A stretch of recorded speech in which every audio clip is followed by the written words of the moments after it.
Morning students, today class we are going to discuss the very important concepts, two concepts what I am going to do how today's class very important for examination point of view.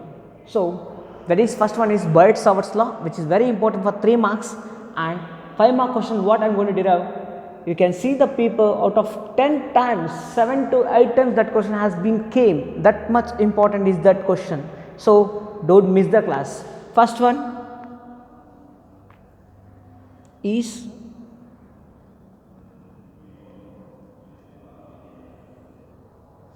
Boyd-Sauer's law. So these two scientists has found the relation between magnetic field and current. As Oersted in his experiments said that a current carrying conductor is going to produce magnetic field. So how much magnetic field is going to produce by a current? We should know now. Yes. So these two scientists has done several experiments and finally has given a relation so that we can easily calculate the magnetic field. So what is that is, they have taken a current carrying wire. In this the current carrying is I. So here they have not calculated for complete element. They have taken a small element in the current wire, that is called a small portion, that is called dl. What is dl is called current element. The length of the element, that dl is called what? Current element, dl. So what is current element? Let us know that it is an infinitesimally small portion of current carrying conductor. Infinitesimally small portion of current carrying wire or current carrying conductor. So the small element which is carrying current in a conductor is called TL. Okay, that element is called what? Current element. So we considered a conductor carrying current is I, and length of the conductor we considered is small dl. Let us assume that at a point P, which is at a distance of r. So the angle between the current element and the line joining of the point is called theta. So what is theta here? Theta is very simple, that the angle between length of the element and the line joining of the element. Okay. Now, so we said that this current element is going to produce a magnetic field at point P. According to Boyd-Sauer and experiments, they conclude that dB is directly proportional to I. Means the amount of magnetic field, small amount of magnetic field due to L is directly proportional to what? Current flowing through the conductor.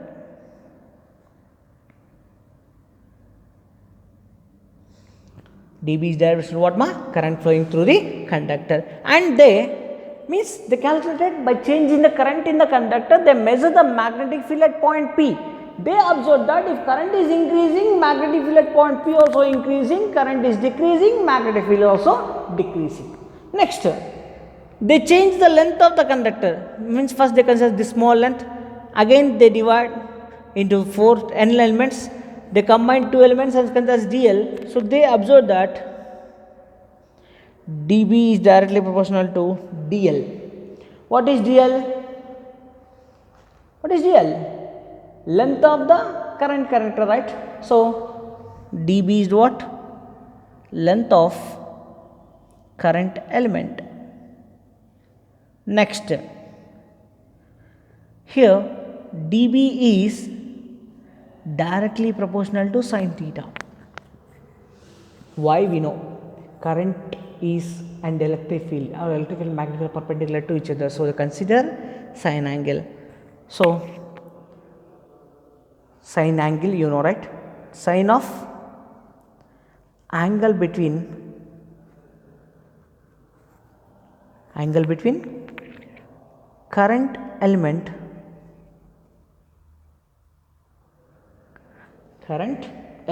and what ma line joining the element.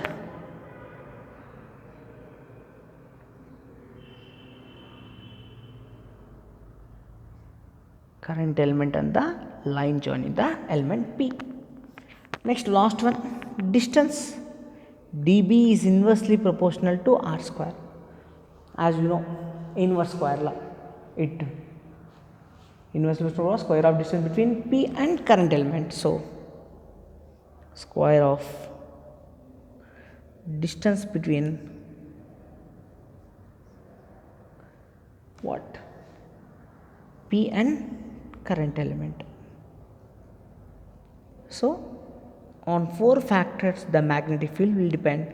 Those are current flowing through the conductor, length of the conductor, angle and distance. So, combining all these quantities, what we get, dB is directly proportional to I dl sin theta by r square. From this we should place some proportionality constant, right? That proportional constant here is mu naught by 4 pi into I dl sin theta by r square. In Coulomb's law we place it as 1 by 4 pi epsilon naught. Here we place a special quantity called mu naught. We will come to know what is mu naught. Mu naught is called permeability of free space. So, what is permeability is? It is the ability of medium which allows the magnetic lines of force to pass through it. That is called permeability. So, mu naught has a fixed value.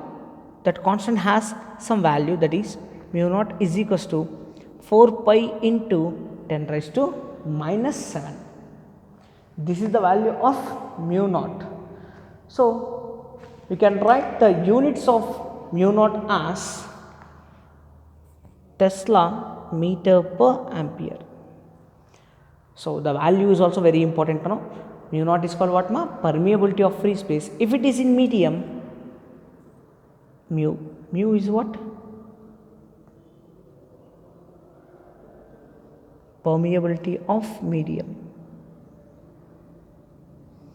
Okay. So, this is called Biot-Savart's law. dB is equals to mu naught by 4 pi I dl sin theta by r square. You come to know what is mu naught, permeability of free space. I is current, dl is current element, sin theta by r square.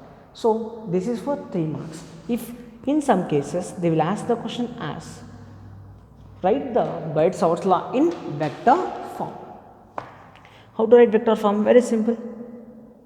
dB is equals to mu naught by 4 pi I dl sin theta by r square into r cap.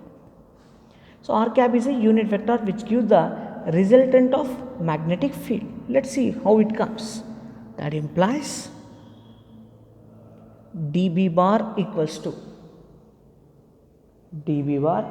to mu naught by 4 pi I dl sin theta into r square can be written as r cube, because r cap is equals to r bar by modulus of r, right? So, that implies dB bar equals to mu naught by 4 pi I dl bar cross r bar by r cube. We can write now. How? This is A, this is B. AB sin theta can be written as A bar cross B bar.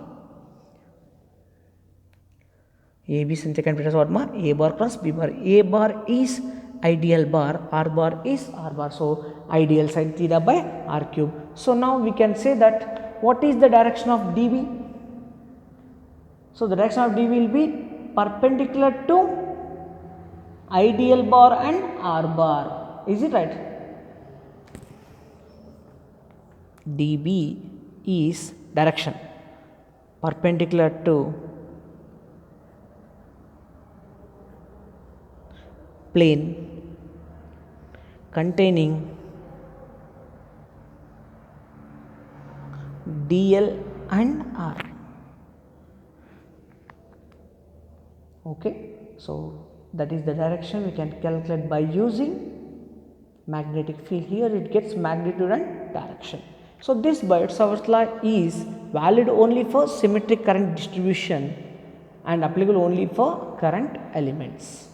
Okay, so this is clearly about Biot-Savart's law. Understood? Now the very important question, please listen carefully.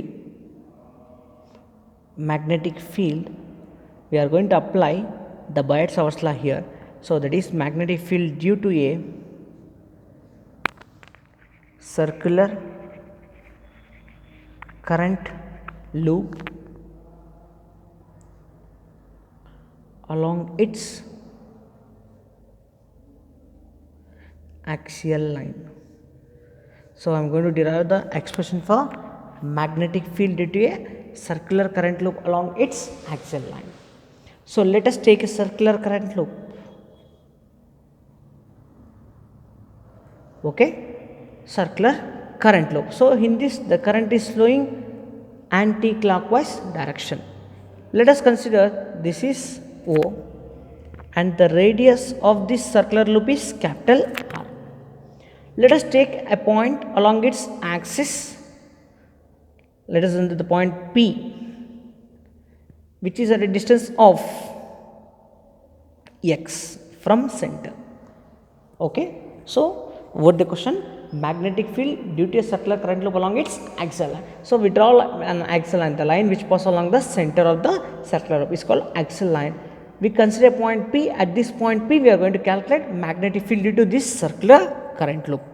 So from O to P, the distance is x and the radius of the circular loop is r. Let us consider the current element. This is dl. So this is the direction of dl. Now means small element here. So this is dl. And now draw the line from this point. This is r. As we already used Biot-Savart's law, right? This is current element. From that point we have to draw. So what is the angle here? This is 45. This is 45. So total angle between this is what? 90. So theta is equals to 90. Now this current element produces magnetic field at this point according to Fleming's left hand thumb rule. So this is the direction of magnetic field. Yes. If you resolve this magnetic field into two components, if you want to resolve this component, this magnetic field obviously will resolve into how many components, Two components. So if we resolve into two components, what are the two components we get? One horizontal component and vertical component. This is, assume that this is alpha, so this also becomes alpha. This is dB cos alpha.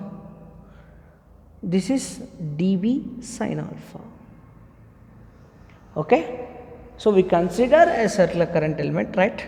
So what is the angle here? This is alpha, this becomes alpha. Now if you consider similar cos element here dl, and again if you apply, assume that this also produces magnetic field. So here this is dB sin alpha and this is again dB cos alpha. So have you observed this perpendicular component is going to vanish and the horizontal component is going to add up. So the net magnetic field is because of summation of horizontal components. Okay. So now we have to use which law? Biot-Savart's law. Apply Biot-Savart's law. What you can write here? According to Biot-Savart's law,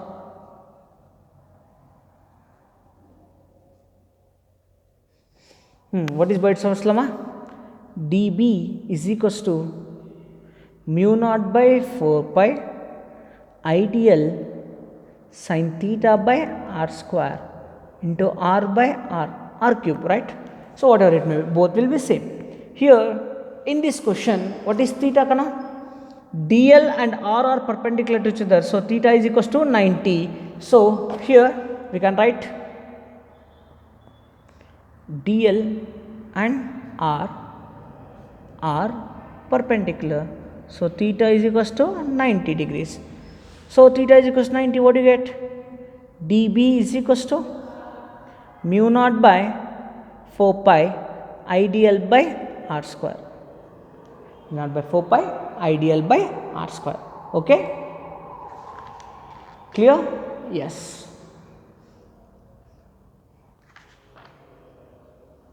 Now,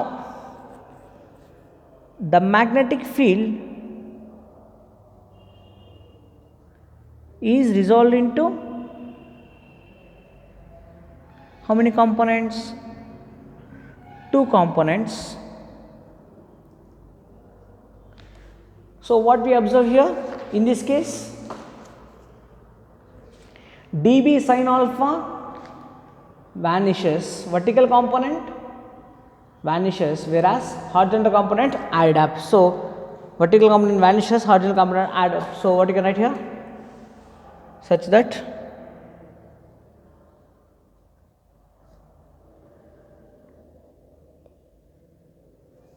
horizontal components add up, whereas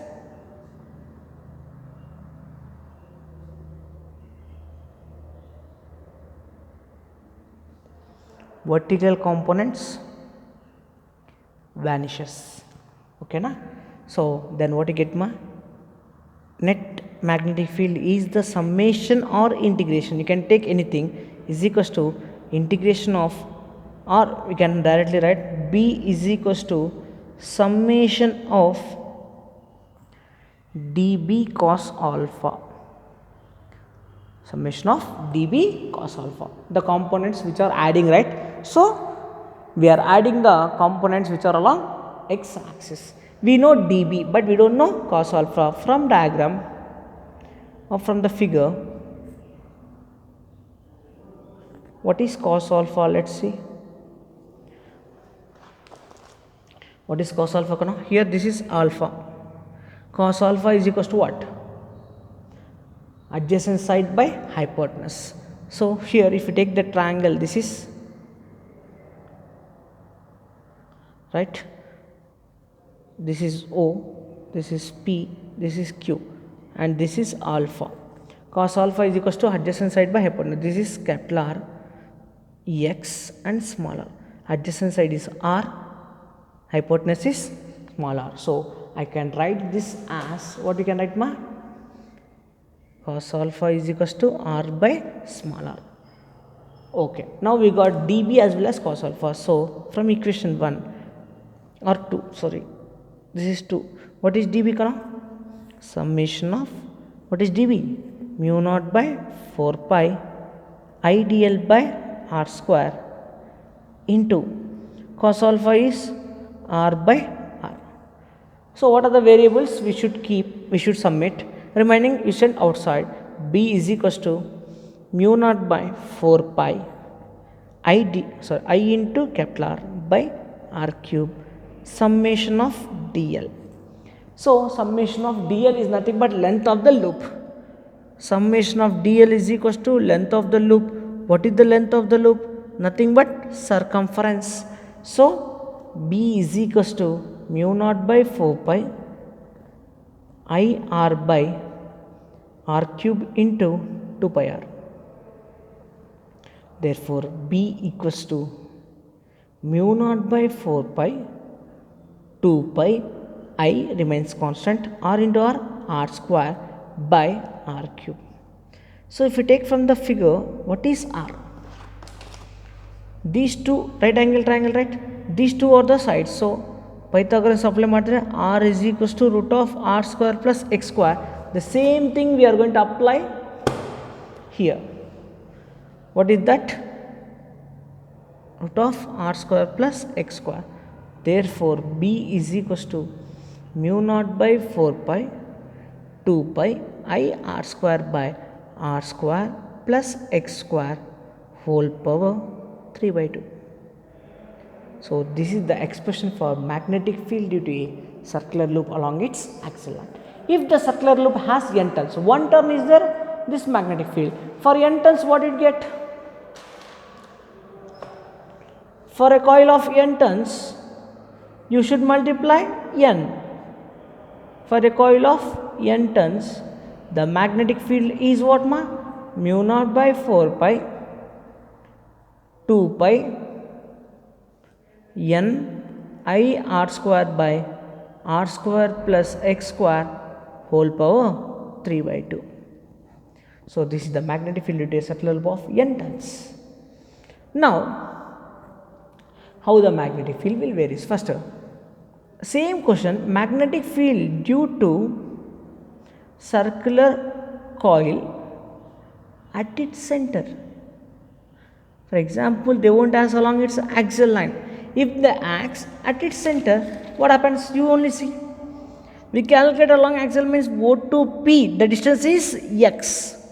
If it is at center, x is 0, right? Remaining quantities remain same. So, at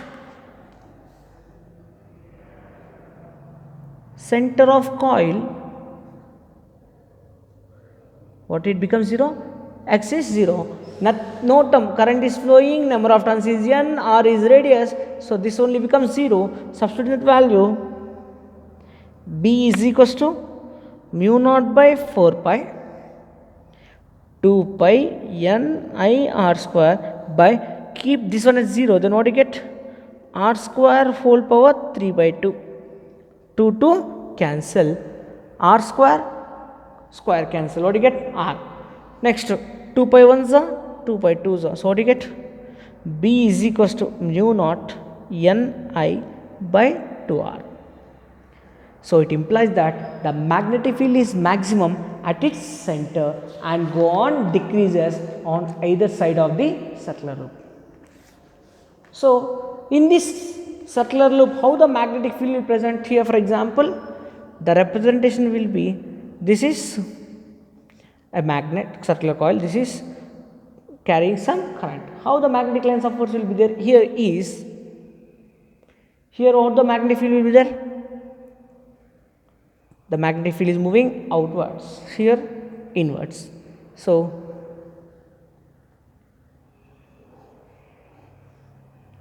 this is the representation of magnetic field. This is south pole and this is north pole. And if you vary the magnetic field here, let us take that this is distance and this is magnetic field along positive x-axis and negative x-axis. At the center it is maximum, right? Yes, it is maximum, and the distance goes on decreases, increases, the magnetic field go on decreases. So this is also decreases like this. B is inversely proportional to r square here, right? So in this way you can represent the variation of magnetic field in a circular current loop. This question is very important here. 5 marks ke. Don't neglect this video, this concept. Understood? We studied two concepts there: Biot-Savart's law and magnetic field in a circular loop along its axial line. Is it clear, students?